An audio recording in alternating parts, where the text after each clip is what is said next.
오늘 하나님께서는 사례를 멸시하다가 또 망친 하갈을 찾아가서 내 여주인에게로 돌아가라 말씀하십니다.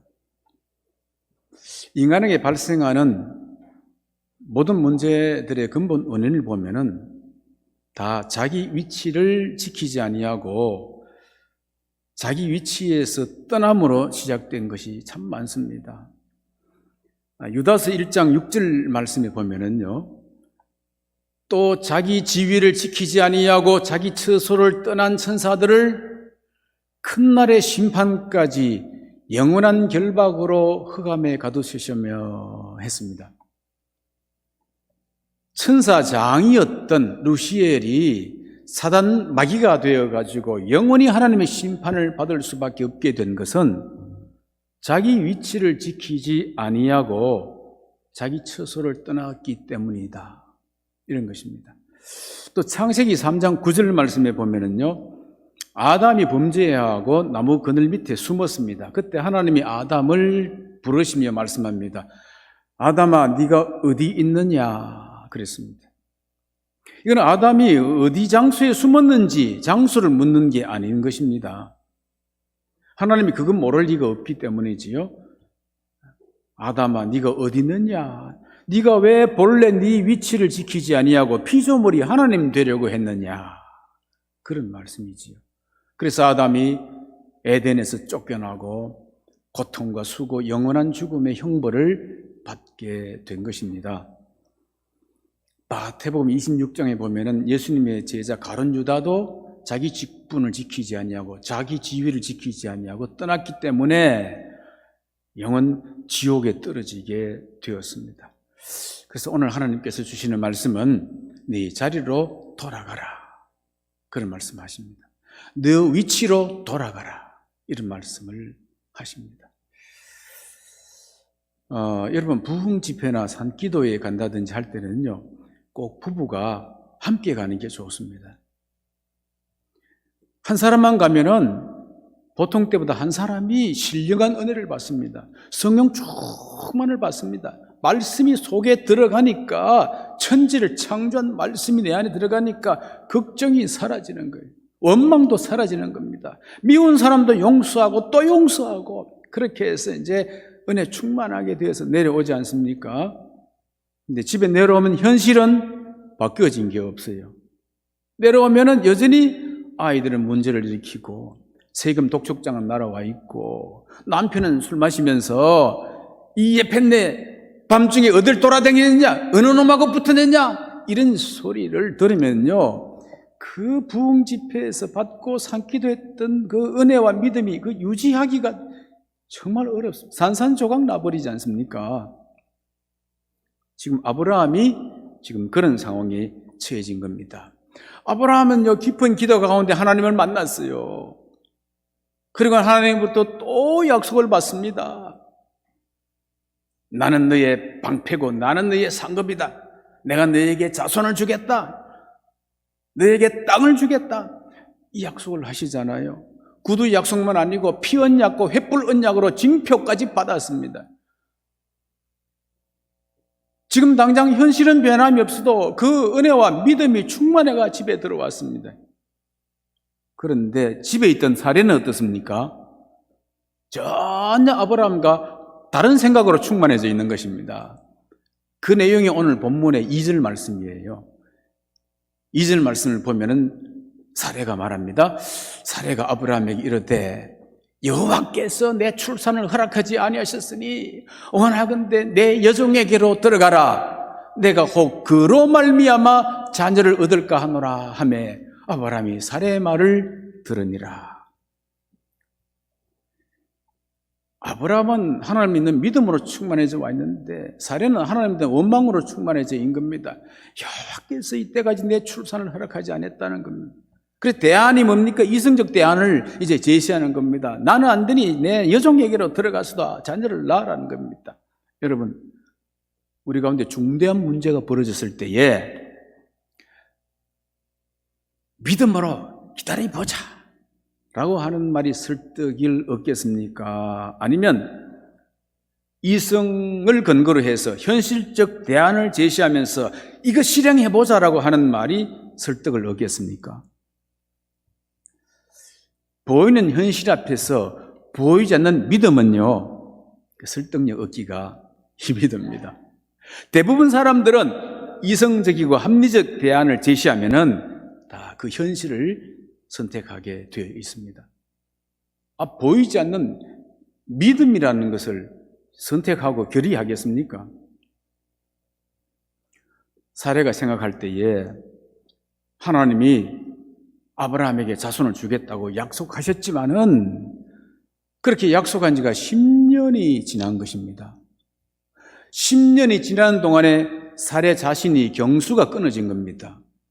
경수가 끊어지시니 불임 상태가 된 겁니다. 불임 상태가 된 거예요, 지금. 그리고 아브라함의 나이도 85세라. 그러니까 남편이 기력이라도 조금 남아있을 때에 어떤 다른 방법이라도 써야지. 그렇지 않으면은 이대로 또 기다리다가 남편마저 이제 불가능하게 돼버린다면은 안 되지 않느냐는 생각이지요. 이성적인 생각이지요. 아내의 의무는 가문의 대를 이어야 하는 것인데 이렇게 무작정 기다릴 수 없다고 하는 조급함이지요.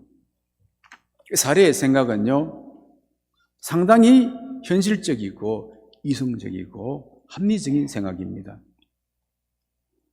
여러분, 여성이야 경수가 끊어졌다는데 아브라함이 뭐라고 대항하겠습니까? 무턱대고 그냥 또 더 기다려 봅시다. 이거 얼마나 무능해 보이고 무대책해 보입니까?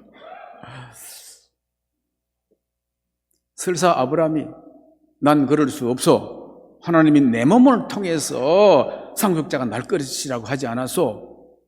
라고 항의했다고 합시다. 그런데 사라가 이렇게 응대합니다. 나도 알아요. 하지만은 하가를 통해서 자식을 얻은들 그게 당신의 씨 아닙니까?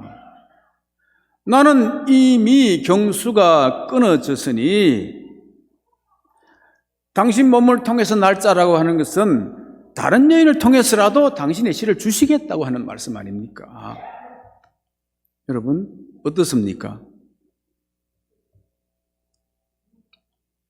맞지 않습니까? 여기서 아브라함이 어떻게 그것저럴 방법이 없어요. 대안이 없어요. 그래서 하는 수 없이 아브라함은 아내의 설득과 주장과 독촉에 의해서 여종 하가를 후처로 맞이하게 됩니다. 여기서 우리 신앙인들에게 종종 나타나는 실수가 뭐냐? 이 두 가지입니다. 하나는 조급함입니다. 사례의 조급함이지요. 하나님은 영원하신 분이다. 하나님에게는 조급함이 없습니다. 왜냐하면 불가능한 것도 되게 하시고 죽은 것도 살리시고 이미 실패한 것도 다시 성공으로 바꿀 수 있는 능력이 있기 때문에 하나님에게는 조급함이 없는 겁니다. 근데 우리가 실수하는 것 대부분은 뭡니까? 다 이 조급함에서 일어나는 것입니다. 적절한 타이밍이라는 것을 우리가 생각하거든요. 근데 적절한 타이밍은 내가 생각하는 타이밍이라. 적절한 타이밍이 또 어디서 왔느냐? 하나님께로부터 와야 되는 것이 적절한 타이밍이지 않습니까? 그러니까 우리는요, 하나님께서 말씀해 주실 때까지 기다리며 기도하고 또 기도하며 기다리는 것이 우리가 할 일이고 하나님의 섭리 가운데 모든 것이 하나님의 때에 이루어지게 되는 것입니다. 그런데 우리 그건 못 기다려요. 자, 그러면 하나님께서는 왜 이렇게 약속해놓고 오래도록 기다리게 하시는가? 왜 사례의 경수가 끊어질 때까지 그것도 더 기다리라고 하시느냐? 우리가 이 참 받아들이고 기다리기 힘들지 않습니까? 근데 왜 그렇게 하시느냐 하면은 하나님께서 아브라함으로 하여금 믿음의 조상이 되도록 하기 위해서 그런 것입니다. 어느 누구 한 사람의 믿는 자가 아니라 믿음의 대들보, 믿음의 조상이 되도록 하기 위해서는 그런 것입니다. 그래야만이 인간에게 불가능한 것들, 인간의 이해조차도 할 수 없는 것들을 하나님은 하실 수 있다고 하는 사실을 믿어야 되기 때문에 그런 것입니다. 그래야만이 하나님이 동정녀 속에 들어가서, 남자를 알지 못하는 동정녀 속에 들어가서 육신의 모습으로 태어나게 되어지는 이 이해 불가능한 사실을 믿도록 하는 일에 조상이 되어야 하기 때문에 그런 것입니다. 여러분, 아브라함의 후손이 물리적으로는 이삭을 가리키지만은요, 이게 궁극적으로는 예수 그리스도를 가르치는 것이거든요. 예수 그리스도는 초자연적으로 태어나시는 분이십니다. 초자연적으로 태어난 이 일을 믿을 수 있는 사람이 누가 있겠습니까? 그러니 사라의 경수가 끊어진 이후에 하나님이 일으키는 역사를 아브라함이 경험을 하고 그 믿음을 물려줘야 되는 것입니다.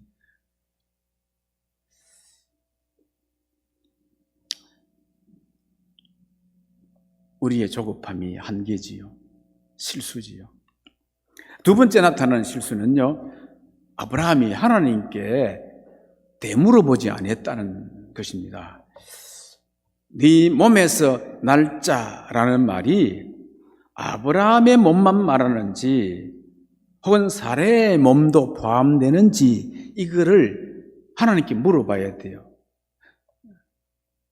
사레가 주장했는 것에 대해서 그 말이 맞는지 하나님께 물어보는 과정이 있어야 되는데 그거 없었어요. 마태복음 19장 5절에서 6절 말씀 보면은, 그러므로 사람이 그 부모를 떠나서 아내에게 합하여 그 둘이 한 몸이 될지니라 그랬습니다. 그런지 이제 둘이 아니요 한 몸이니 그랬습니다. 그러니까 남편과 아내 둘이 한 몸입니다. 결혼하기 전에는 따로따로지만은 이미 아브라함과 사레는 결혼한 몸입니다. 이미 결혼한 몸이기 때문에 네 몸에서라고 하는 말은 뭡니까? 아브라함의 몸만 아니고 사레의 몸만 아니고 둘이 한 몸이 된 몸을 가리키는 것입니다. 만약에 그렇지 않았다면은요, 이스마엘만 남으면 됐지 뒤에 또 이삭을 새로 줄 필요가 없지 않아요. 그러니까 할 말이 막혔을 때는 하나님께 또 물어봐야 되는데 아브라함이 그 과정을 생략했지요. 여러분, 조급하지 마시기 바랍니다. 모든 문제가 조급함에서 실수가 일어납니다. 우리 옆 사람에게 조급하지 맙시다. 물어봅시다. 하나님께 물어보시기 바랍니다. 이렇게 하나님의 약속보다 아내의 말을 따라서 순응한 결과가 어떻게 되느냐? 가정의 파탄과 무질서와 고통이 찾아왔습니다. 오늘 본문 4절 말씀에 보면은요, 아브라함이 하갈과 동침하였더니 하갈이 임신하매 그가 자기 임신함을 알고 뭐라 했습니까? 그 여주인을 멸시한지라 이렇게 되었습니다. 종이 주인을 멸시하는 일이 벌어졌단 말이죠. 이 하갈은 본래 누구냐면은 사레가 이제 바로에게 붙잡혀가서 바로의 후궁이 되려고 할 때에, 후궁은 엄청난 지위 아니겠습니까? 되려 할 때에 그 사레를 수발들도록 바로가 선물로 준 여종이에요. 그런데 나중에 하나님 역사로 이제 다시 사레가 아브라함에게 돌아와서 가나안으로 돌아올 때에 그 여종도 따라 이제 나오게 된 것이지요. 그래서 여종으로 잘 섬겼습니다. 그런데 이 하갈이 아브라함의 아이를 딱 임신하자 바뀌기 시작하는 거예요. 그래서 자기 여주인을 멸시하기 시작했다. 그런 겁니다. 여기 멸시했다는 것은 무시했다는 말인데 원어로는 뭐냐면 여주인을 가볍게 여겼다는 것이에요. 가볍게 여기기 시작했다는 것입니다. 이전에 어땠느냐? 주인의 말은 곧 법이었습니다. 주인의 말은 하나님의 말씀과 같은 것이었습니다. 무겁고 두려운 말이었습니다. 무엇인가 말하면은 머뭇거리는 법이었고 잊어서는 안 되는 것입니다. 그래서 그 즉시 시행하고 즉시 보고하고 그래 했습니다. 근데 이제는 어떻게 되느냐? 무슨 명령을 해도 무슨 말을 해도 잊어버립니다. 제때 하는 법이 없습니다. 자꾸 실수가 생기는 것입니다. 이런 현상이 반복되는 자체가 주인의 말을 가볍게 여기는 태도에서 비롯된 것입니다. 더 나아가 하갈의 표정을 보면은 다른 성경을 보면은 하갈의 눈빛을 보면 이렇게 되어 있습니다. 표정을 보면은 하갈의 사례가 무언가를 시키잖아요. 시키면은 내가 아직도 옛날의 종으로 봅니까? 나는 이미 당신의 주인의 아이를 몸에 뵌 사람이요. 내가 아직도 그런 허드렛 일을 해야 합니까? 당신은 손이 없어요, 발이 없어요. 이런 눈빛으로 쏘아봤다는 것이에요. 그 눈빛을 여자의 육감은 남자의 영감보다 민감하다 그러잖아요. 얼마나 예민하게 받아들였겠어요. 그래서 이런 모멸감을 이제 사례가 느끼기 시작했습니다. 이게 바로 자기 분수를 잊어버리고 자기 위치를 떠난 이 교만함이지요. 우매함 아니겠습니까? 잠언 30장 21절에서 24절 말씀에 보면 세상을 진동시키며 세상이 견딜 수 없게 하는 것 서너시 있나니 곧 종이 임금된 것, 미련한 자가 배부른 것, 미움받는 여자가 시집간 것, 그리고 여종이 주모를 이은 것이니라 그랬습니다. 이 여종이 주모를 이었다는 말은 여종이 음모를 꾸며서 이제 안주인을 몰아내고 쫓아내고 그가 그 자리를 차지하려고 하는 행위를 말하는 것이지요. 이런 것들은 막 견딜 수 없는 일이란 말이지요. 근데 지금 하갈이 그 짓을 하려고 하고 있는 것입니다. 그러니까 사례가 그것을 어떻게 눈뜨고 볼 수 있겠습니까? 한두 번 야단쳤지만은 이제 안 맥히는 거예요. 안 듣는 겁니다. 아마 아브라함의 백을 단단히 믿었던 것 같아. 그래서 사례가 이 사실을 아브라함에게 따지게 된 겁니다. 아브라함에게. 그러니까 아브라함이 자신이 처리하지 않고 그 권한을 사례에게 넘겨줍니다. 그러자 사례가 이제 아브라함의 권위를 가지고 하갈을 학대하기 시작했습니다. 학대했다는 건요, 매어놓고 매질을 이제 하는 일과 광 속에 가두어 놓는 일과 그리고 음식을 주지 않고 굶기는 일, 이런 것입니다. 그러고 난 다음에 얼마간 시간이 지나서 이제는 좀 제정신으로 돌아갔겠지 하고 풀어줬는데 그 순간에 그만 하갈은 도망쳐버린 거예요.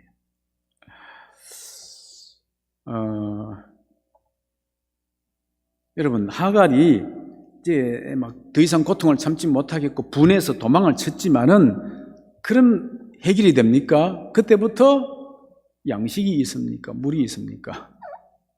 도망치면 어디로 가겠습니까? 아마 애굽 쪽으로 가려고 도망을 쳤는 것 같은데 광야에서 이리저리 헤매다가 물이 없어 가라고 그러다가 술길 곁에 샘을 발견했어요.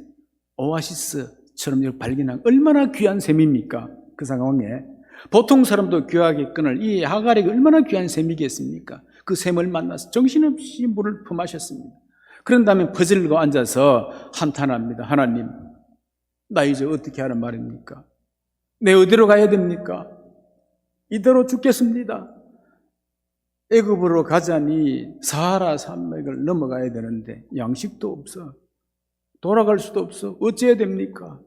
탄식하면서 하나님을 찾습니다. 아마 아브라함에게 하나님 찾는 것은 배웠던 것 같아. 하나님 찾습니다.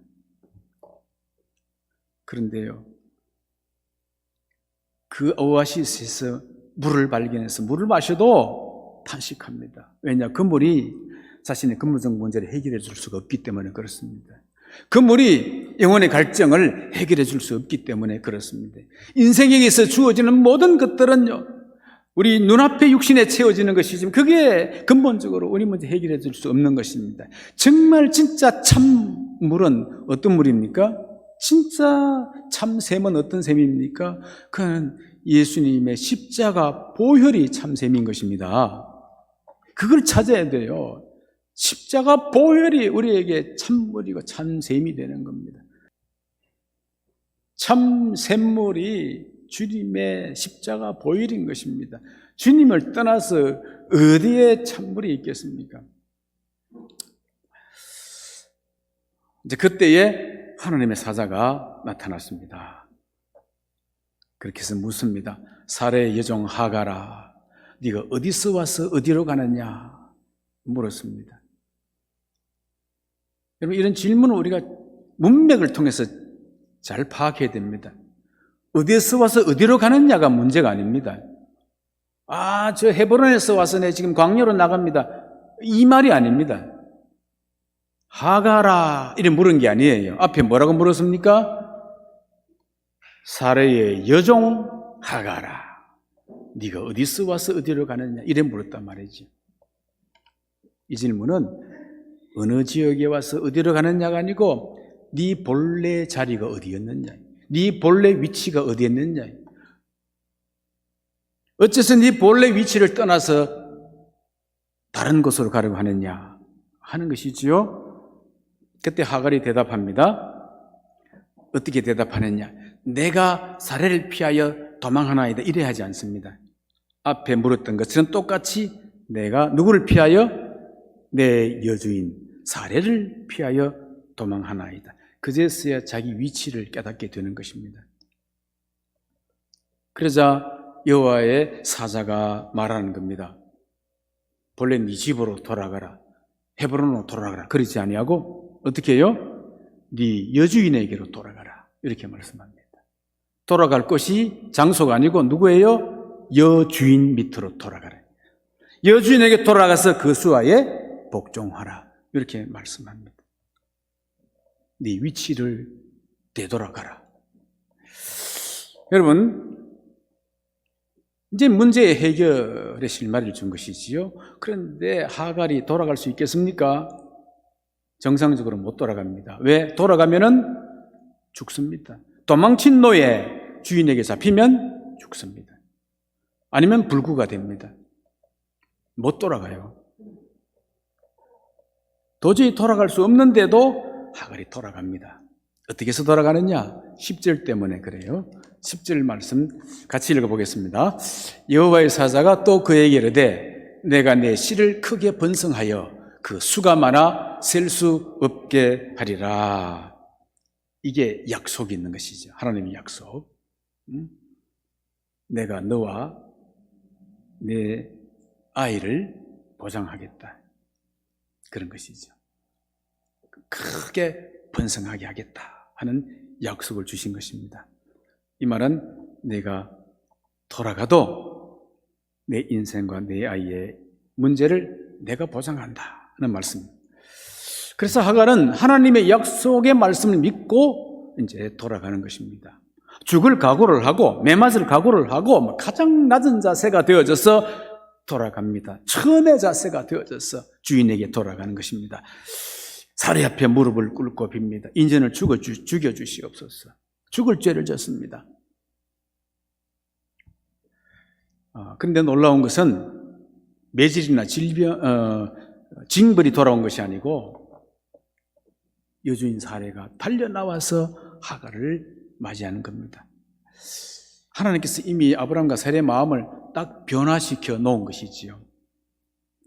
지난날의 태도만 보면 주인을 떠나서 노예가 도망쳤다는 사실만 보면 그는 학대받을 수밖에 없지만은 하나님이 그 마음을 딱 돌려놓으시니까 이런 생각이 드는 겁니다.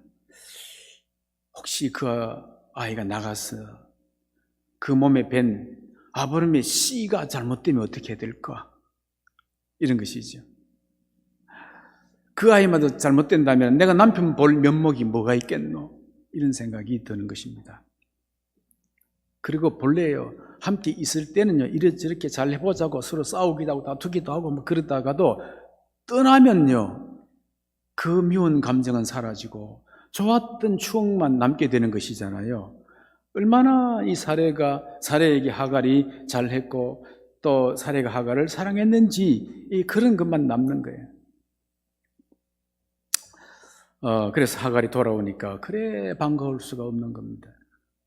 탕자가 돌아왔을 때 아버지가 그를 맞이해 주는 것처럼 그렇게 맞이해 주는 것이지요. 그렇게 더 사랑해 주고, 그러니까 또 복종하고 충성하고 그 가정에 기쁨은 더 넘치게 되어졌습니다. 본래 아이의 이름은 아버지가 짓고 주인이 짓는 겁니다. 그런데 하갈이 짓는 거예요. 종이 짓는 겁니다. 왜 그렇게 했을까요? 그대로 따랐단 말이지요. 길가에서 하나님을 만난 것에 대한 간정과 그 천사의 말을 듣고 그대로 이스마엘이라고 불렀던 것입니다. 이스마엘의 뜻은요, 들으라고 하는 말 있잖아요. 쇠마라는 뜻에서 들었다는 뜻이고, 엘은 하나님입니다. 하나님께서 네 부르짖는 소리를 들으셨다 하는 뜻이에요.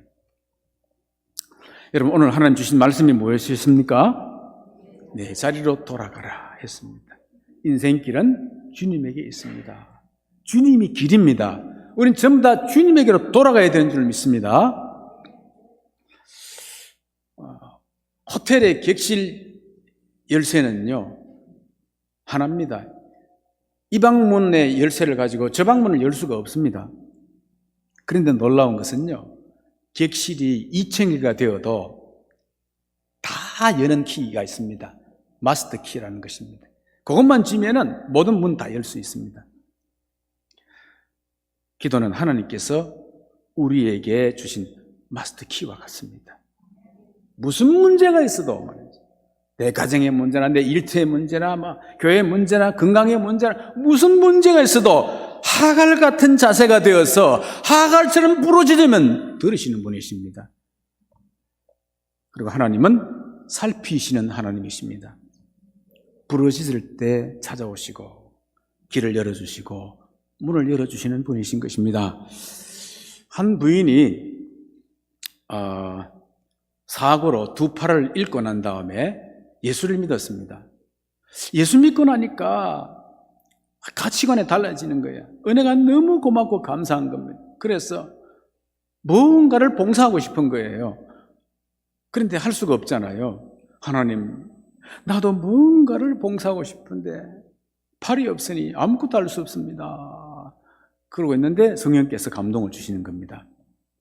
너에게 이가 있지 않느냐? 아니, 이로 뭘 한단 말입니까? 내가 보니 새벽종을 치는데 이 사람 저 사람 치지만은 정확히 시간 맞춰 치는 사람이 별로 없더라. 네가 네 이빨을 가지고 시간 맞춰 가지고 종을 한번 쳐봐라. 그래서 그 다음 날부터 나가서 이제 1호 종줄을 물고 정확히 시간 맞춰서 땡그랑 종을 쳤습니다. 이 종치니까요, 추운 겨울에 새벽에 종소리가 땡그릉 나니까 그 동네에 있던 교인들이 누워 자다가 종소리 듣고는 저 팔도 없는 게 이빨로 종친다는 그 생각 때문에 그 다음부터 잠이 안 오는 거야. 아무리 더 잘라 해도 이게 누워 있을 수가 없는 거예요. 그래서 다 한 사람씩 새벽기도 다 나오게 된 겁니다. 그러면서 교회가 부흥하게 된 것이에요. 그러자 이상하게 그 집사님의 집이 또 잘 되는 일이 생기는 겁니다. 자식들이 잘 되고 이런 일이 벌어지니까 동네 소문이 난 겁니다. 야, 종줄이 복줄이다. 그래가지고 사람들이 서로 새벽 종줄 낳고 막 줄 서가 있는 거예요. 그러나 딱 시간 되니까 어김없이 그 여집사님이 나타나는 겁니다. 비키세요. 이 줄은 하나님이 내한테 맡겨준 줄이에요. 그러고는 이로 종지를 딱 물고 땡그랑 쳤다는 것입니다. 하나님은 부엘라이로이 하나님입니다. 하나님은 우리를 다 보고 계십니다. 우리를 살피시는 하나님이십니다. 우리 모두 제자리로, 처음의 자리로 돌아가서 모든 것을 보고 계시는 주님 앞에서 그분의 시선을 생각하면서 귀하게 충성할 수 있게 되기를 주님의 이름으로 축원합니다.